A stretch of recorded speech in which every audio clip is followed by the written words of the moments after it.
Hey everybody, today we're at the West Arlington Cemetery and my guest over there is Michelle how do I pronounce your name? It's pronounced just the way it's spelled, Acchiavari. Acchiavari. And she could very well be standing in the cemetery of tomorrow. But to make that a possibility, she had to convince the Vermont state legislature in a number, and that number was 3.5. And to understand what 3.5 means to the cemetery of the future, we really have to go back and understand the cemetery of now. So Michelle, why don't you break down for us what are the rules if I wanted to be buried in a cemetery today? Every cemetery commission establishes its own rules and bylaws. So every cemetery is going to be a little bit different, but there are some standard things that almost every cemetery uses. The first of these are these products that were popularized during the 1940s that are called vaults. These are large concrete, sometimes metal, but almost always concrete grave liners that go into a hole and surround the area where either the body or the casket's going to be placed. These vaults are very large, so when we talk about numbers, that's where Vermont decided to come up with a law that required a mandatory minimum burial depth of at least 5 feet. And that meant that a vault for an adult would sit well enough below the ground that it could be covered back up and you'd get a nice even surface above the grave. So when you purchase that plot, you are paying for the vault, and you're also going to pay for a perpetual care package that goes into maintenance of that grave that you've purchased. So cremation is going to face similar rules. You still need to buy a plot that's been mapped out. And for most cemeteries, the vessel that you're buried in, or rather your cremains are buried in, still needs to go inside of a concrete vault, and you're still going to need to pay for some sort of maintenance package. So it's actually a really common misconception, and embalming is not required at all, not by law in Vermont and not by law really anywhere in the United States except under very specific conditions. So no, you don't need to be embalmed at all in order to be buried anywhere in Vermont. Not a single cemetery has it as a part of their bylaws, and the Vermont Health Code does not require it in any case. Embalming must do something good. Embalming is a way of preserving the body. There's a big sort of pressure when somebody dies that we want to remember them the way that they looked, and embalming kind of offers a chance to again slow down that process of decomposition so we don't notice some of the small changes that occur immediately after death. I have to say this, if you were to tell me that this is the cemetery of tomorrow, that you'd say, Haas, there are hundreds of people buried out there, I would have to say that this is probably would be one of the most beautiful cemeteries I've ever seen. What is this called, and what are the laws of this cemetery? So this is what we talk about when we talk about green burial, and it's a sort of a reimagining of the cemetery. It's very different from where we just were.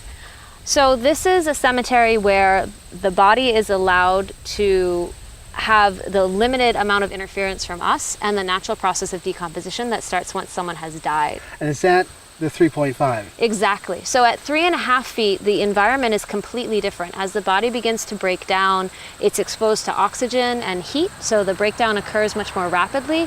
But more importantly, its nutrients are actually recycled by roots and insects and brought up and used to sustain the environment around it. So when we talk about green burial, there's a... No, wait, let me just ask a question. So you're saying you don't get that at 5 feet? At 5 feet, you don't. There's a very limited amount of oxygen at 5 feet. There's almost no plants that have roots that go that far down that are going to be bringing those nutrients back up to the surface. There's not the insect life, and there's not the influence of heat from the sun that make that decomposition process happen in the way that it's meant to, sort of rapidly and in a natural way. And I know I'm jumping around on you, but why?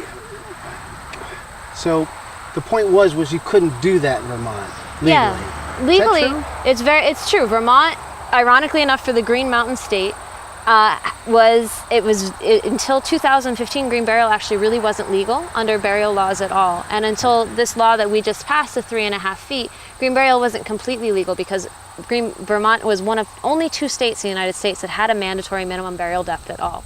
So by raising that to 3.5 feet and putting that body directly into the ecosystem, we're really now achieving one of the primary objectives of green burial, which is to have the body interacting with the environment in which it's buried so that the decomposition is doing something beneficial for the environment. Are there any other rules under this system? The nice thing about green burial is that it really is up to what the people want. So it's unusual to see tall standing headstones like what we saw in the older cemetery that we were in. But you would often see people that have markers, flat stones that are placed flush with the ground. Right. We want those stones to come from native areas, so we're still supporting some of our local granite and marble industries to create those stones.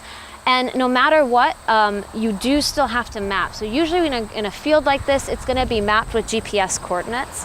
And the bodies are going to be buried with small pieces of metal, so that if you run a metal detector over it, you know exactly where the center of that grave is, and the GPS coordinates are going to have all those plots that are laid right out. So you can always find Grandpa. So you can always find Grandpa, and there's actually some people that are working on developing an app where if you enter in the GPS coordinates where Grandpa is supposed to be buried, you can pull up all of the demographic information that would be on a headstone. So you don't actually lose that experience of going and learning something about someone. It's just changed a little bit.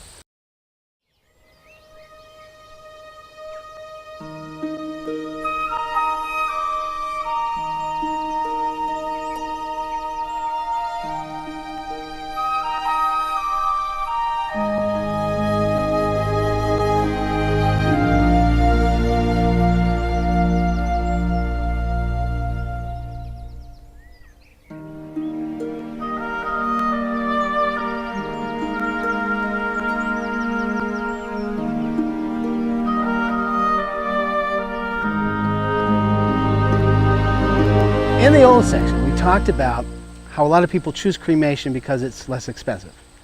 I'm curious, can you tell us, if I were to contemplate a green burial, are my costs going up, going down? It's a great question. The difference between a conventional burial and cremation, the price difference is going to be dramatic. And green burial is going to end up somewhere in the middle. And green burial costs are going to vary depending on how much of a role the family wants to play in caring for their own dead, which is something that's fully legal and is lawnmen recognized as a tradition here in Vermont. The issue with cremation really is, although it's the cheapest way to handle disposition after somebody dies, it comes at a great cost to the environment. You use a massive amount of fossil fuel, you release a massive amount of greenhouse gases, and what you get back, what we call ashes, are commonly referred to as cremains, which are just the crushed up bone. And what it is that has a very high pH of about 11.4, and they're very, very salty because it's mainly calcium phosphate. So that's really bad for the environment. So although you're saving the most money, it does come at a cost for the environment. So green burial is going to cost significantly less than a conventional burial, but it's going to come without that cost to the environment, and in fact it's going to do good for the environment. What drove you to make this change in Vermont? Why? A lot of it's a very personal reason for me. This is the way that I want to be buried, and until we passed this legislation, it wasn't even an option for me to be buried this way in Vermont. Okay. Unless I were to be buried in my own backyard, there isn't a place for me to be buried. So we've made the legal change, but now we need to create spaces in Vermont for people to be buried in this way, in cemeteries, in sections of cemeteries, and in new cemeteries. So there is no green cemetery in existence in the state of Vermont right As of right now, there is no cemetery that will bury you at 3.5 feet in a biodegradable container or shroud without a concrete vault. So, and manages their land in an ecologically sound land management practice. So it's absolutely not accessible to Vermonters, even though it's now legal. And that's the second part that really drives me. And what I've done to address that second part in terms of making this accessible to all Vermonters is I'm in the process of founding a nonprofit, and that's going to be called Green Burial Vermont. And we're going to serve as a resource both to people who, like you, have questions: what is green burial? Is this what I want to do? But also for cemeteries and cemetery operators that say, people are asking for this, how do we give this to them? And we want to be that resource and help connect them to people that are doing this and get the answers that they need, both as to how to do it logistically and whether or not it's the right choice personally.